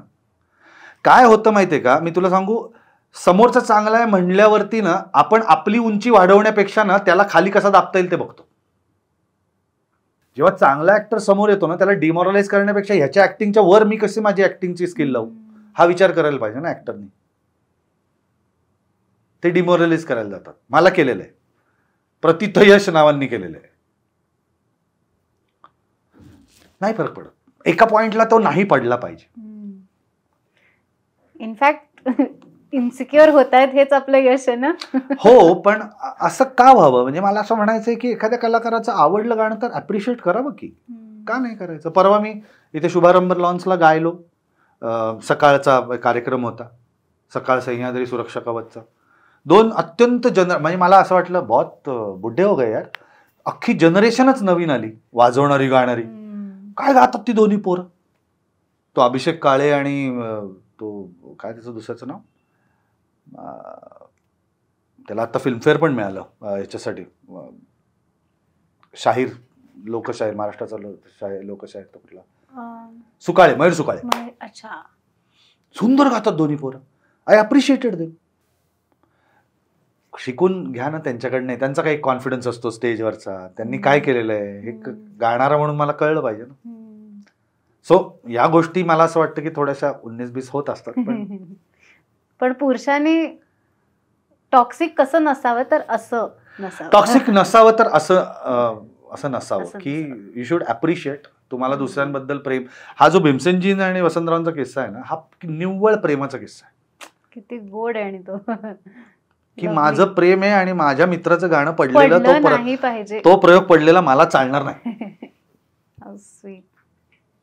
हे सगळ्यात मोठं आहे. सो आता उदाहरण देताना आपण गॉसिपचं मी तुम्हाला सांगितलं, त्यावरनं मला हेही क्लिक झालं की मुली खूप बोलतात आणि सगळं व्यक्त करतात. म्हणजे त्यांच्याकडे असं हे नसतं की हे सांगू का नको, हे बोलू का नको. पण मुलांकडे ते मला कमी, किंवा मुलांचे सिलेक्टिव्ह गोष्टी, म्हणजे गाड्यांबद्दल ते खूप बोलतील पण प्रेमाबद्दल बोलतील की नाही. मुलांचं एकच विषय जो ते बोलत नाहीत तो आहे रोमॅन्सचा विषय. म्हणजे ते अडचणींबद्दल बोलतील, ते इमोशनल होऊन बोलतील, ते एकमेकाच्या गळ्यात पडून रडतीलही जवळचे मित्र असतील. पण ना मी असं ऑब्झर्व केलंय की जर आम्ही 4 मित्र आहोत, चौघांचंही लग्न झालंय, तर मग आपण मुली साधारणपणे कसा झाला हनीमून याच्याविषयी चर्चा करू शकतात. करतात. बरोबर. मुलं नाही करत, काहीच बोलत नाही करत नाही. म्हणजे it is a totally grey area. म्हणजे don't get in to that असा असतो तो. हा प्रॉब्लेम्स विषयी बोलतील असं जेव्हा मी म्हणतो तेव्हा ते मात्र बोलतात बरं का, की अगदी की हा बायकोशी पटत नाहीये माझं म्हणून मी हल्ली दारू प्यायला लागलो, ते काही बोलतील. पण they will not talk anything which is romantic. But this is wrong यार. I know. पण आता काय त्याचं रिस्ट्रिक्शन आणि त्याचं कारण मलाही नाही सापडलेलं. म्हणजे ते म्हणतील नाही बायकोला घेऊन लॉंग ड्राईव्हला गेलो होतो, बस दॅट्स इट, फुल स्टॉप. अजूनही नाही आहे की तुम्ही तुमच्या पिढीतलं सांगा. नाही मी माझ्या पिढीतलं तर आता सांगतोच आहे, नंतरच मला माहिती नाहीये. नाही पण नाहीच आहे. पण म्हणजे ना मी आणि बायको काल आम्ही ना आमच्या जुन्या आठवणी आणि असं काढत बसलो होतो, हेही नाही बोलत. सो एनिथिंग रोमॅन्टिक आणि जो विषय त्या नवरा बायकोंमधला आहे ना, हा सख्या मित्रालाही माहिती नसतो unless and until there is a problem. तुम्हाला असं वाटलंय का कधी की मला शेअर करायचंय हे, पण माझे मित्र ऐकून घेत नाही? त्याची सवय लागली ना. तुम्हाला पण नाही वाटत? हा नाही वाटत, कारण की त्याचे एक असं लक्षात घे, सायकोलॉजी अशी असते की जी गोष्ट तुला शेअर करायची आहे आणि बाकीच्यांना शेअर करायची नाहीये, तर त्या उरलेल्या लोकांचं तुझ्याकडे बघण्याचा दृष्टिकोन बदलत नाही का? जजमेंटल होतात मग, की हा किंवा ही या विषय, ही सोडून दे कारण त्या बोलतातच मुली, हा ह्या विषयावरती का बोलतोय. So that part is extremely private between नवरा बायको. आणि हे कितीही जवळचे मित्र असले तरी ही नक्की म्हणजे 100% शुअर. पण मग मुलं त्यांच्या मैत्रिणींशी बोलू शकतात की तेही नाही?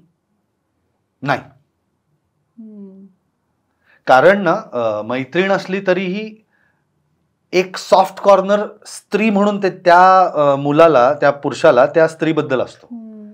आणि he also doesn't want that female to get judgemental about him. आणि जरी थोड्याफार प्रमाणात बोलत असतील तरी सुद्धा they can be 100% transparent may be. नाहीतर मग ते इक्वेशनच गणत नाही होत. हे म्हणजे बॉटम लाईन इज की नाही डिस्कस होत, बाकी सगळं काही डिस्कस होतं. बरं, मग या नोटवर मला एक्स्ट्रा मॅरिटल अफेअर पण होतं, पण नवरा बायकोच होत नाही. Not extra marital. Oh my God. So या नोटवर मला असं विचारायचंय की तुम्हाला कधी मुलगी होऊ वाटलं का? मग म्हणजे माझं असं असतं की मला जेव्हा रात्री बाहेर पडता येत नाही ना, तेव्हा मला चायला मुलगा असते तो बरं झालं असतं, हे माझं एक फिलिंग आहे. तुम्हाला असं कधी फिलिंग आलंय का की यार मुलगी असते तर यार ही गोष्ट पण मी एक्सप्लोर करू शकले असते? नाही, असं म्हणजे ह्या कॉन्टेक्स्ट मध्ये कधी नाही वाटलं मला असं. पण I think reproduction is something that is very divine, I feel. त्याच्यासाठी जर स्त्रीचा जन्म इज अ ब्लेसिंग, जे पुरुषाला नाही. So he can't reproduce. He is a medium, but ते सगळं स्वतः नाही करू शकत. ते फक्त स्त्रीच्या नशिबी दिल्या. त्यामुळे त्याच्यासाठी असं वाटतं की हे भारी आहे. कारण ती एक इमोशनल जर्नी आहे त्या बाईची. टिल डिलिव्हरी नाही, त्याच्याही नंतर रेझिंग द किड, सगळीच खरं तर आईसाठी, right from getting pregnant till मुलीला मूल होण्यापर्यंतची. आणि आपण आपल्या फॅमिलीत बघतो अशा बायका, मी तरी बघितल्यात की जिचं लग्न मी पाहिलं त्यानंतर, म्हणजे जिचं, माझी एक चुलत बहीण आहे, ते दोघंही जे स्कूल ऑफ आर्ट्सचे commercial artist, they got married. So I have seen their marriage.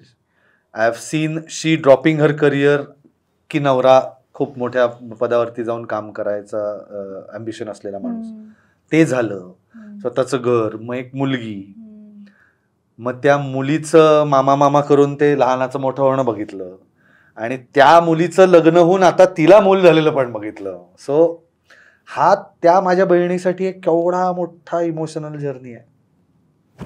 Totally. म्हणजे लग्न झालं तिचं, तिथपासनं आजी होण्यापर्यंत खूप मोठा प्रवास आहे. That's something very special about being a woman. Also कुठेतरी परवाच मी एक वाचली होती फेसबुक पोस्ट, त्याच्यामध्ये असं लिहिलं होतं की चूल आणि मूल, चूल आणि मूल. अरे पण तुम्ही असं का म्हणताय की हे तिने फक्त तेवढंच करायचं का? अरे तेवढंच नाहीये ते, फक्त ते खूप आहे. आणि ते सगळ्यात म्हणजे तुमची आयुष्य एक सुरू होतंय आणि तुमचा रोज जगण्याचा एक मार्ग आहे, चूल आणि मूल. सो हे इतकं मस्त इंटरेस्टिंग थॉट मला हा वाटला होता. आणि तेच एक्झॅक्टली तुम्ही आता सांगताय की ही खूप मोठी जर्नी आहे आणि तिला तुम्ही असं अंडर एस्टिमेट किंवा कमी लेखू नका. हे खूप इम्पॉर्टंट आहे.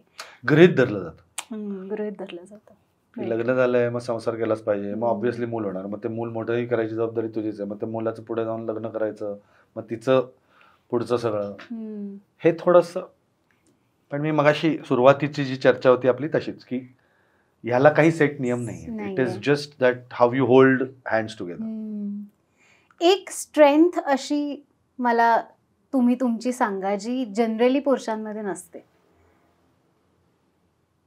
You can take your time, थोडं विचार करू शकता. I think my emotion is my strength. Okay. म्हणजे तू मगाशी म्हणलीस ना, पुरुष होत रडायचं नाही. आय ऑलवेज बिलीव्ह, मी एक कायम वाक्य म्हणतो की crying does not make you weak, it just means that you are still alive. रडणं म्हणजे काय रडतं? अरे रडणं म्हणजे रडणं, तू एखादा इमोशनल सीन बघितल्यावर तुला रडायला नाही आलं तर तू जिवंत आहेस का? जो घुसतो सीन तर तुला रडायला नाही येत, असं कसं होईल? मग त्याच्यासाठी पुरुष काय आणि स्त्री काय? पावनखिंडचं उदाहरण घे ना, रडली ना लोक शेवटी. मग तुम्ही रडला नाही तर तुम्ही माणसंच नाही आहात. It means that you are alive. Emotion जागती ठेवली पाहिजे. आणि ज्या पुरुषाला रडू येत नाही तो शौर्य गाजवू शकत नाही का, हे त्या चित्रपटात आहे की. बाजी जेव्हा राजांना म्हणतात तुम्ही जा, तेव्हा डोळ्यातनं पाणी येत असतं की मी परत बघणार नाहीये माझ्या राजाला, आणि मला माहिती आहे की मी नाही बघणार.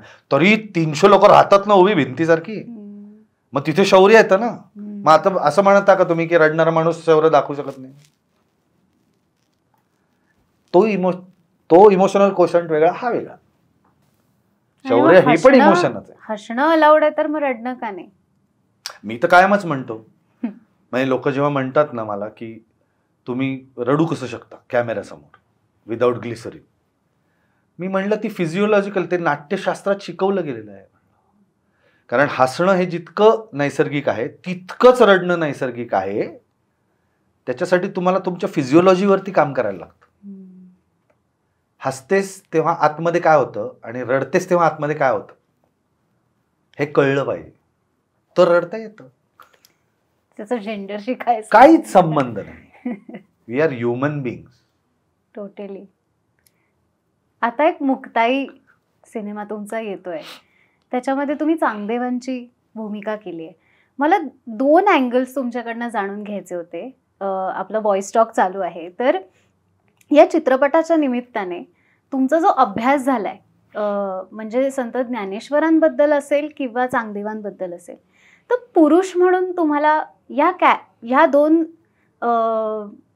काय म्हणतात त्याला, एवढ्या डिवाइन पर्सनॅलिटीजकडनं काय शिकायला मिळालंय एक पुरुष म्हणून?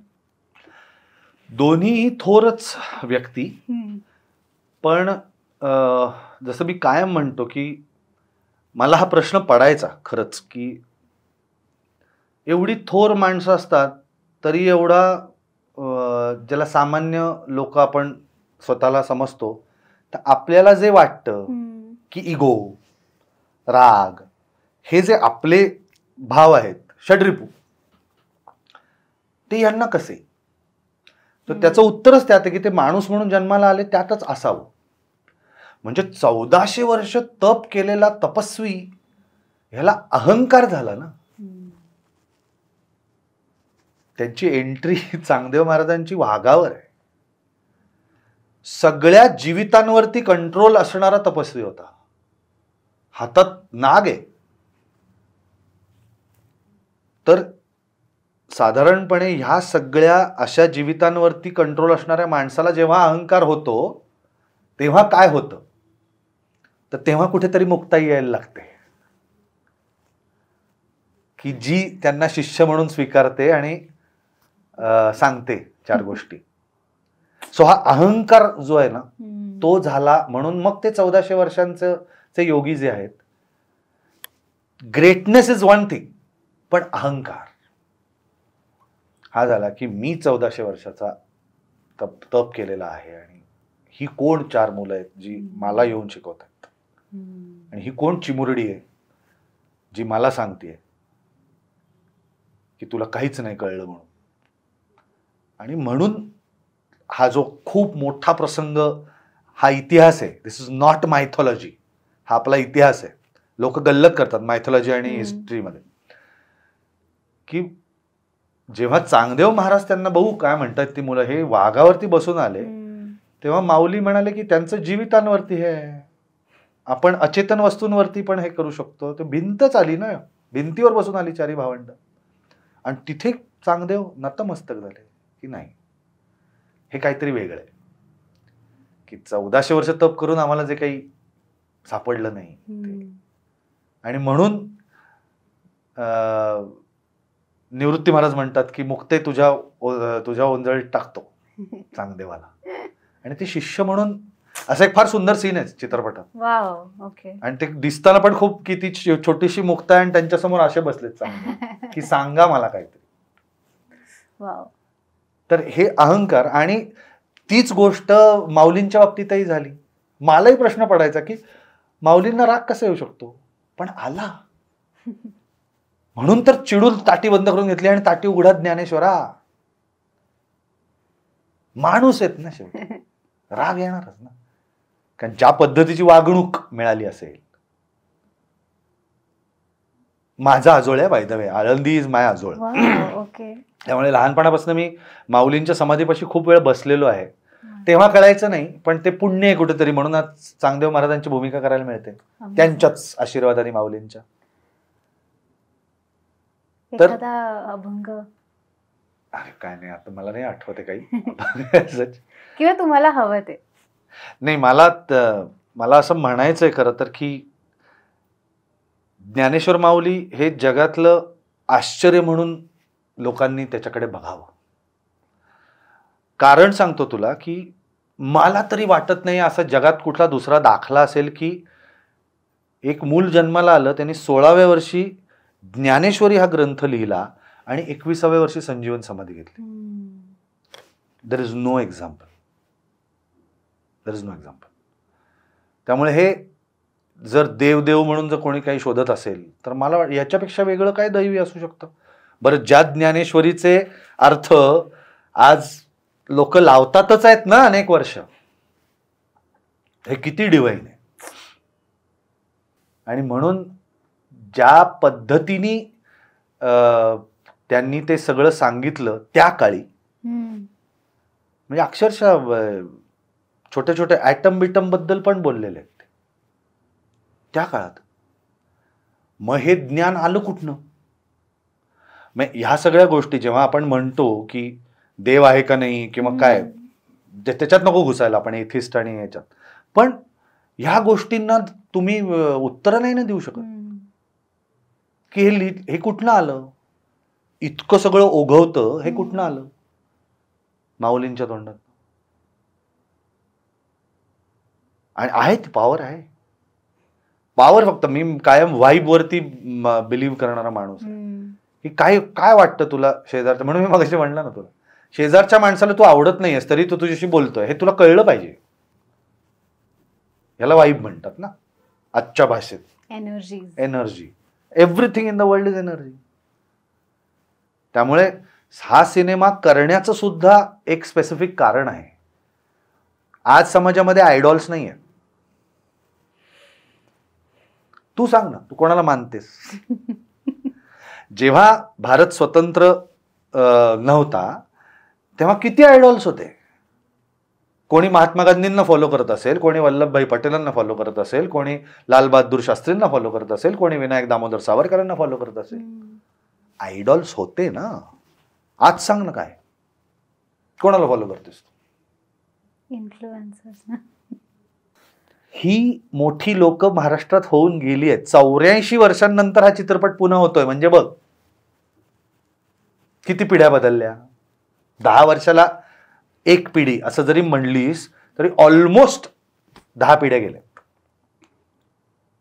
10 पिढ्यांच्या नंतर हे दिसणार आहे. याच्या आधी चित्रपट स्वरूपात black and white, Sant Dnyaneshwar, Prabhat. So he greatness ह्या मातीत घडलेल्या लोकांची आहे हेच सांगायची गरज आहे आज. खरी गोष्ट. आमची गोष्ट महाराजांबद्दलची सांगून झालेली आहे, ती आम्ही सांगूच उरलेल्या 3 भागांमध्ये. पण त्या व्यतिरिक्त सुद्धा आमच्या डोक्यात चालू होतं की काय आहेत आयडॉल्स. एवढे मोठे आयडॉल्स होऊन गेलेत की समाज बदलला म्हणजे आयडॉल्स होते ना. समाज बदलला त्यांच्यामुळे, एका माणसामुळे. तर आयडॉल्स होते. आज आयडॉल्स नाही आहेत. कुठेतरी त्या समाजाला एक की हे होऊन गेलंय बरं काय, लक्षात ठेवा. एवढ्यासाठी हा चित्रपट आहे. आय थिंक विसरू नका. आशावाद आहे हो. हा चित्रपट नाहीच आहे नुसता. ही केवढी मोठी अत्यंत अलौकिक असा इतिहास आपल्या महाराष्ट्रात घडलेला आहे. तर ते तुम्हाला सांगायला पाहिजे ना लोकांना. नाही माहिती आता लोकांना. कधी कधी क्वेश्चन आन्सर सेशन्स मध्ये असतं बघते टेलिव्हिजनवरती, काही प्रश्न विचारतात, ते कुठे उत्तर देता येतात लोकांना? म्हणजे ते वॉक्स पॉप म्हणतात. नाही येत ना उत्तर देता, कारण माहिती नसतं. अभ्यास फार लांब राहिला. पण आज साध्या गोष्टी नसतात. आजचं मीडियम काय आहे? मला जर काही एखादी गोष्ट तुला पटवून सांगायची असली, हे चित्र बघ किंवा ही शॉर्ट फिल्म बघ, हेच आहे ना माध्यम. दृश्य स्वरूपातलं माध्यम, ते आम्ही दाखवतोय. म्हणजे असं लोक प्रश्न विचारतात की हे का असे पिक्चर करतात. हे सांगणं आहे, आमचं सांगणं आहे. याचा अर्थ असा आहे का आम्हाला शर्ट पॅन्ट मधले पिक्चर करता येत नाही? तेही करू आम्ही, योग्य वेळ आली की ते करू. पण त्यातनंही काहीतरी देण्याचाच हे असेल. खूप भारी. आता एक छोटीशी रॅपिड फायर आपण करूया. मला माझा फोन दे ना. ऍक्च्युली अशी काही रॅपिड फायर वगैरे मी पूर्वी केली नाहीये, कारण मला नेहमी असं होतं की रॅपिड फायर मध्ये इतके बेसिक प्रश्न असतात जे नेहमी विचारले जातात. सो आय डोंट नो हे कसं जाणार आहे, पण मला विचारायचं आहे आता ते. सो माझा पहिला प्रश्न आहे की तुम्हाला राजासारखं जगायला आवडेल की एखाद्या बाळासारखं? की एखाद्या बाळासारखं. राजासारखं. कॅन आय आस्क व्हाय? मला जबाबदारी घ्यायला आवडते. अरे वा. राजाकडे जबाबदारी असते. बाळ निर्धास्त असतं, कारण त्याला भीती नसते ना, त्याला कोणीतरी काळजी गेली. राजाकडे जबाबदारी असते, प्रजेची जबाबदारी असते. इथे मी सांगू इच्छितो की माझे आयडॉल छत्रपती शिवाजी महाराज आहेत, रयतेचा राजा आहे. त्यांनी कशी जबाबदारीने सगळी कामं केली, तर मला राजा व्हायला मिळते. Wow, amazing. मॅच्युरिटी कशाला म्हणाल? दाढी येण्याला की दाढी करण्याला? बिकॉज म्हणजे आता एक्सप्लेनेशन नसतं त्याचं रॅपिड फायर मध्ये, पण तरी की एकतर दाढी आल्याशिवाय तुम्ही नाही तर बालिशच वाटतात लोक एकमेकांना, पण दाढी करण्यामध्ये पण एक सोफिस्टिकेशन आहे. सो तुमच्यासाठी काय आहे? असं ऑप्शन नसेल खरं तर, पण मला वाटतं दोन्हीतही नाही. I like it. दोन्हीतही नाही. मॅच्युरिटी ही वेगळी कन्सेप्ट आहे. या दोन्हीत नाही ती हे करू शकत. दोन्हीतही नाही मॅच्युरिटी. Wow, amazing. मला आवडलंय उत्तर. आणि एक ब्रो टिप, म्हणजे आता प्रो टिप असते, पण आमच्याकडे ब्रो टिप आहे की आत्ताच्या पिढीला म्हणा किंवा मुलांना म्हणा किंवा पुरुषांना म्हणा, की तुम्ही अशी काय एक जिव्हाळ्याची तुमची टिप द्याल जाता जाता? ब्रो, लंबी इनिंग का सोचो, छोटी इनिंग मत खेलो, लंबी रेस का घोड़ा बनो. So don't be for the next 5 years, 2 years, 7 years. You have to decide that you are going to stay here for a long time in whatever you do. That's my tip. Amazing, amazing. आणि गाणं राहिलं आपलं. गाणं राहिलं. Please काहीतरी होऊन जाऊ दे, त्याच्यासारखा शेवट नसेल. बर. Can I tanpura? Yes, of course. तुझ्याकडे आहे का फोनवर? हो, आहे ना. आम्हाला इज दॅट अन आयफोन? हो. आय तबला प्रो असेल त्याच्यात. आय तबला प्रो मला माहिती नाही. माझ्याकडे भीम आहे, ते लाव. ध्वनी तानपुरा आहे. हा, तो लाव म्हणजे मला कळेल काय त्याचं. मी ऐकलं नाही.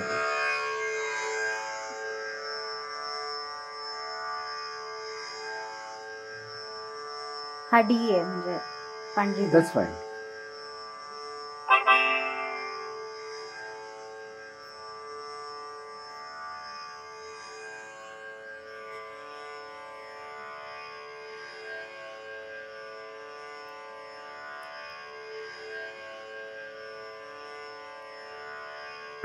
डी शार्प कर. D sharp.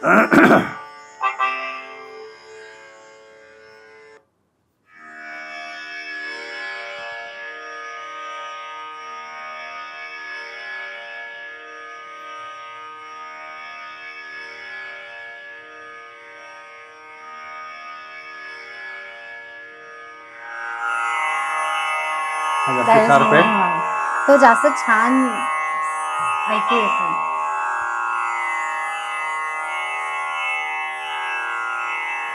काय ऐकायचं तुला? मला तर तरुण आहे रात्र जुनीच, तुम्ही म्हणालात ते खूप छान, तुमचं आवडतं गाणं.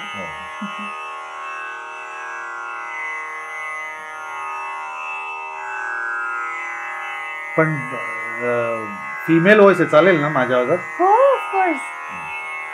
वी टॉक्ड अबाउट इट, की असं काही नसतं. हा, तसं नसतं, पण आपण बॉईज टॉक म्हणून. मग एनिथिंग तुम्हाला जे आवडेल ते. हा, म्हणजे लाइटर नोट वरती जर संपवायचं असेल तर हरकत नाही, काही.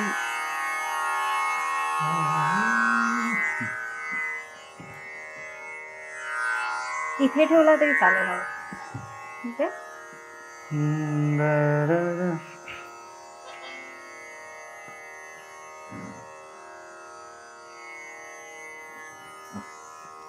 एक छान वाडकर बिंग आहे, आवडते काय?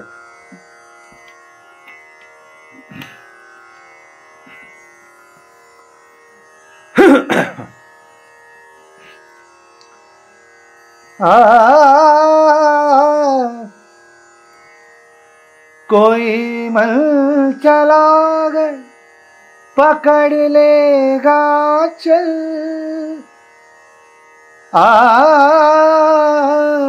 कोई मल चला गए पकड़ लेगा चल, जरा सोचिए आप क्या कीजिएगा, लगा दे अगर बढ़ के जुल्फों में कलियां, लगा दे अगर बढ़ के जुल्फों में कलियां, तो क्या अपनी जुल्फे झटक दीजिएगा हुजूर, इस कदर भी न इखला के चलिए, खुले आम आंचल लहरा के चलिए, हुजूर इस कदर भी न इतरा के चलिए। बहुत खूबसूरत है हर बात लेकिन, बहुत खूबसूरत है हर बात लेकिन, अगर दिल भी होता तो क्या बात होती, लिखी जाती फिर दास्ताने मोहब्बत, लिखी जाती फिर दास्ताने मोहब्बत, एक अफसाने जैसी मुलाकात होती, हुजूर इस कदर भी न इतरा के चलिए, खुले आम आंचल लहरा के चलिए, हुजूर इस कदर भी न इतरा के चलिए, खुले आम आंचल लहरा के चलिए, हुजूर इस कदर भी न इतरा के चलिए। Amazing, lovely. Thank you so much. Thank you so much. Thank you. खूप मजा आली तुझ्याशी गप्पा मारून. खूप खूप म्हणजे अमेझिंग. माझं फिलिंगच हे आहे की एकतर सगळ्यात इम्पॉर्टंट मला असं वाटते की जे तुम्ही कुठे बोलला नसाल ते मी काढून घेण्याचा प्रयत्न थोडा बहुत प्रमाणात केलाय. हा म्हणजे विषय असा होता म्हणून मला असं वाटलं की आपण हे बोलू शकतो आणि महत्वाचंही आहे.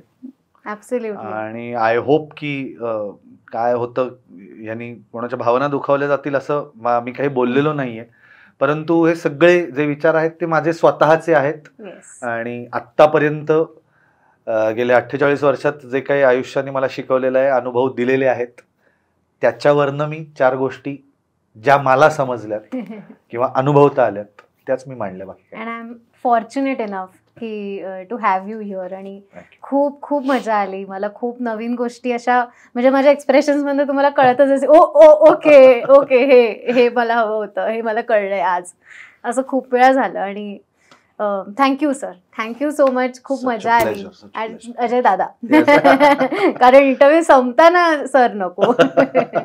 थँक्यू. आणि आरपारच्या प्रेक्षकांना हा एपिसोड कसा वाटला आम्हाला कमेंटमध्ये नक्की सांगा.